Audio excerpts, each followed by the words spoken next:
Você já ouviu alguém dizer que as mulheres não podem falar na igreja porque a Bíblia diz que a mulher não pode ensinar, que a mulher não pode falar, ela tem que entrar muda e sair calada da igreja porque Paulo assim disse? Ou até outros que vão além e dizem que a Bíblia ela é machista porque ela proíbe mulheres de se manifestarem no ambiente de culto? Pois é sobre isso que nós iremos falar no vídeo de hoje. E eu espero você com a sua Bíblia, com o seu caderno de anotação e, claro, com o seu café, porque eu quero trazer aqui para discussão dois textos que geram polêmicas, mas simplesmente porque as pessoas fazem uma leitura errada desse texto. Será mesmo que Paulo quis calar as mulheres para sempre? Antes de nos aprofundarmos, você já sabe, curte esse vídeo para o algoritmo entender que ele é um vídeo relevante, se inscreve no nosso canal, ativa o sininho para você não perder novidades e vídeos novos que nós lançamos por aqui, falando sobre teologia de forma descomplicada e acessível, pregação na prática e do zero, tudo isso de uma forma simples e descomplicada para você realmente entender a vida na fé. Dito isso, então, vamos para o nosso vídeo. Eu quero justamente começar com o texto de 1 Coríntios 14, verso de número 34,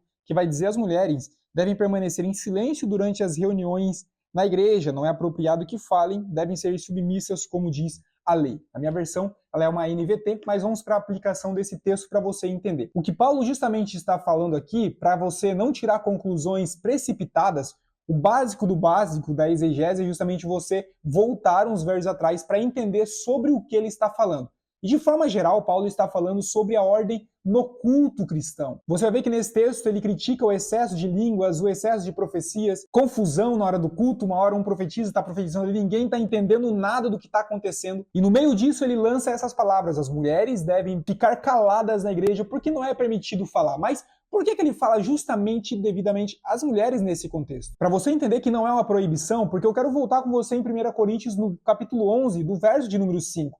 Onde ele mostra justamente que na igreja tinham mulheres que oravam, tinham mulheres que profetizavam na igreja. Então, qual era realmente o problema com as mulheres nesse texto que Paulo está falando? O problema aqui não é o falar, o problema aqui é falar de forma desordenada, de forma desorganizada, interrompendo, discutindo, até mesmo gerando tumulto na hora do culto. O contexto histórico nos mostra que nesse período justamente os homens eles eram mais letrados em relação às mulheres, e muitas dúvidas que elas tinham durante o culto, elas perguntavam para os seus maridos. Então, provavelmente, o que está acontecendo aqui é que muitas mulheres estão interrompendo até mesmo as profecias ou questionando publicamente aquilo que está sendo falado. E isso estava atrapalhando o culto público. Só que nós devemos destacar aqui que o termo grego para a palavra calar-se ali aparece também para os profetas e também para quem fala em línguas. Ou seja, todos deveriam de se calar em determinadas situações para que houvesse ordem na hora do culto. Paulo usa então a mesma palavra para todos aqueles que estão atrapalhando o culto,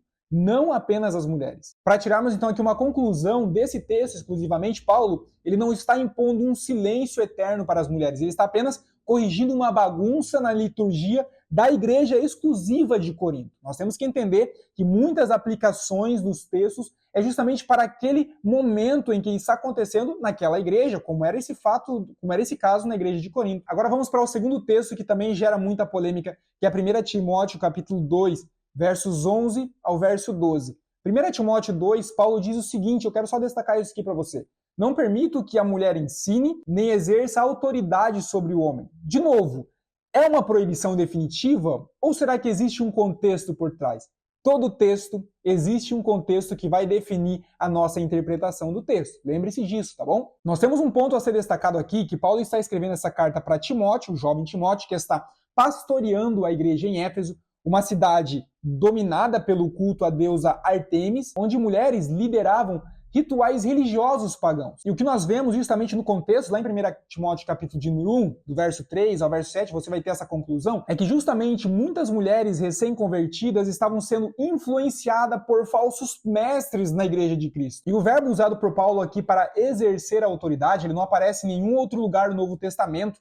E justamente do grego original, ele vai significar dominar ou usurpar a autoridade. Ou seja, não é no sentido de ensino como nós falamos, mas é algo negativo, de dominação, de tirar a autoridade. Algo que nós devemos de destacar justamente na nossa interpretação do texto é o verbo não permito. Não permito aqui está no presente do indicativo, ou seja, ele reflete uma ação atual naquele momento. Não era necessariamente uma proibição universal ou muito menos eterna desse fato. Ou seja, Paulo não está dizendo que nenhuma mulher não pode ensinar nunca na igreja, Ele está protegendo a igreja de Éfeso justamente de alguns ensinos distorcidos feitos de forma dominadora por mulheres que estavam sendo influenciadas pela cultura pagã local e também por falsos mestres dentro da igreja. Tanto é que a Bíblia nos mostra várias mulheres ensinando, mulheres liderando, outras sendo cheias do Espírito Santo. Vamos lá, Juízes, nós temos Débora, que foi juíza e profetisa. Nós temos o livro de Reis, Hulda, que foi profetisa consultada por homens de Deus.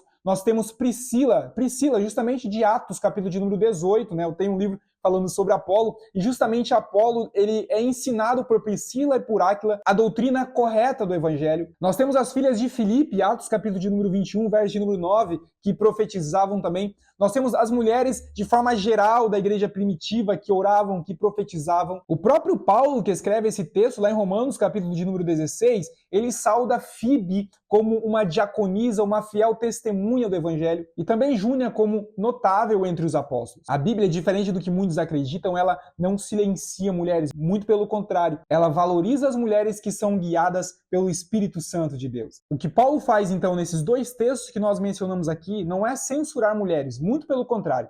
Ele está tratando justamente de problemas reais, em contextos reais, onde mulheres estavam participando de forma desordenada, de forma errada ou até mesmo distorcida do culto público. A solução de Paulo aqui é pastoral, pontual e também estratégica. Nunca uma regra para impedir que mulheres piedosas, por exemplo, venham servir com sabedoria e reverência. Mulheres podem sim e são usadas por Deus com dons de ensino, com profecia, com liderança, desde que com ordem, com humildade e fidelidade bíblica. E se esse vídeo te ajudou de alguma forma a entender melhor esses dois textos polêmicos, já sabe, deixe o seu like para o algoritmo entender que ele é um vídeo relevante. Comente aqui abaixo se você já foi abençoado por alguma mulher na sua trajetória cristã. Eu, se fosse comentar, tinha várias. E não se esqueça de se inscrever nesse canal, ativa o sininho para você não perder nenhum vídeo novo que a gente lançar por aqui. E se você quer aprender a pregar do zero, com profundidade, perder o medo e também o nervosismo na hora da pregação, tem um link aqui na descrição especialmente para você com o nosso método Pregação Impactante. Dito isso,